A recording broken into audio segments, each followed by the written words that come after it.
on passive funds, and we have with us a very special guest to talk about passive funds, about ETFs, about index funds, their benefits, how they play a role in your portfolio. I have with me Pratik Oswal, Head of Passive Funds with Motilal Oswal AMC. Pratik, pleasure having you with us on the Money Show today. You know, you've been pioneering the entire passive fund schemes at Motilal Oswal over the last couple of years. There have been several new launches as well by the Motilal Oswal umbrella. Tell us, what's the mantra you follow? It's a very simple hands-off approach that passive funds require.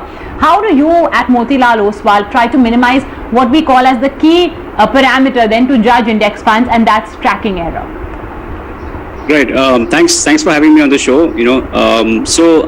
Yes, we've been very busy launching a lot of funds. I think we launched close to 12 to 13 funds over the last 2 years, and our mantra has been fairly simple. When I did come in about 2 years ago, I thought that there were not a lot of options to invest in index funds and ETFs in India. So the idea was to give investors a lot of options, and the mantra was it's very simple. Building blocks for asset allocation. We personally believe that asset allocation is a great strategy for investors, and which is why a lot of the products that you see out there is based on that. So we are currently market leaders in the international space. So we have the highest market share out there, and even in the domestic segment, we are the only AMC with a comprehensive set of funds across large cap, mid cap, small cap, multi cap sector, and also debt is something that we've also launched. So I think the idea is to make sure that an investor, if he or she wants to invest in any category of index funds, we have a product out there.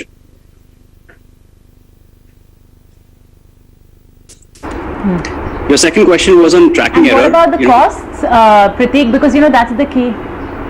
Sure, go ahead, Pratik. Yeah. So in terms of costs, yes, I think costs are extremely important because most investors, who are looking at passive funds or index funds or ETFs, they need to make sure that costs are minimized. So we have obviously ensured that all of our products, across the all 15 funds are pretty competitive, and I think we have one of the lowest cost providers, probably the lowest cost provider in I would say most of our funds.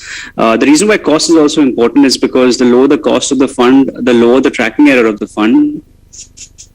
So tracking error is essentially it shows how efficient an index fund is in tracking the underlying index. So by having costs low, we're obviously ensuring that tracking error is low, but we're also sort of ensuring that the way we manage our fund is also quite efficient. So so that's just to talk about tracking error. Yes, it is different tracking error for different types of funds. So international funds have a different type of a tracking error. Domestic funds have a different type of tracking error. But essentially, we are looking at it from a pretty sort of low cost in terms of all of our funds. Pratik, I'm going to now move it a little away from your mantra on managing your passive fund portfolio in Motilal Oswal to putting yourself into the shoes of the retail investor. Now, just for example, you at Motilal Oswal as well have a series of passive funds that track different indices from Nifty, Nifty Mid-Cap, Nifty Private Bank, etc. The question is, how would you recommend investors go about choosing the index that they should track? Does it does the choice of index change, as the macros change, as the market environment shifts? So that's a great question. So I was talking about earlier about not having too many options 2 years ago, and now you have the opposite problem where you have too many options. So I think it's overall good for the investor community, but I think what's important is that investors stick to their risk appetite. So if an investor is not really okay with higher risk, then they should probably stay away from small caps or even mid caps. So essentially, it's very important for investors to invest as per their risk appetite, and they can look at a Nifty 50 or a Next 50 or a Nifty 100 for them to go out and ahead and invest their money into passive funds. We also suggest investors to take a sort of long-term horizon when it comes to index funds and ETFs. Why do I say that? Because if you look at the history of say these funds over the last not 5 years, but 20, 25 years, or especially even the US, where passive funds go on for almost half a century.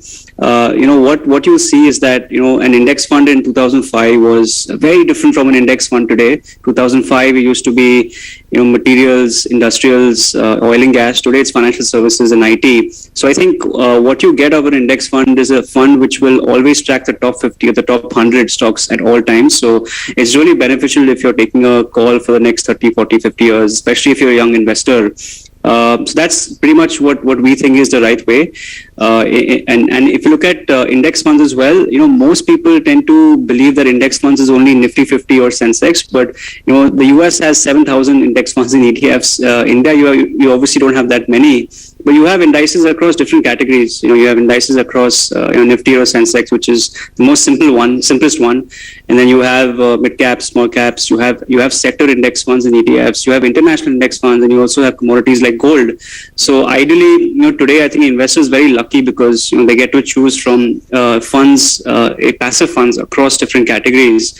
And as I said, I think asset allocation is key for your long-term portfolio. So essentially, you can invest in sort of these funds across different categories. International funds is obviously an upcoming category, and I do sort of recommend investors to have a good, say, 15-20% of the portfolio there, because the US markets tend to move in different directions than Indian markets.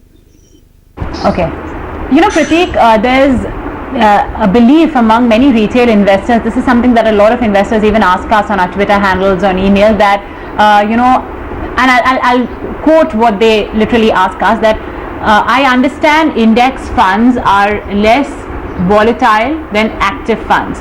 I am approaching retirement. Should I move my money from active funds to index funds? Is that the case, Pratik? Let's take the example for a mid-cap index. Let's say you have an actively managed mid-cap index, and then you have a passively managed mid-cap index fund. Would you say that the passively managed one would be less volatile, or if you would like to debunk that myth as well?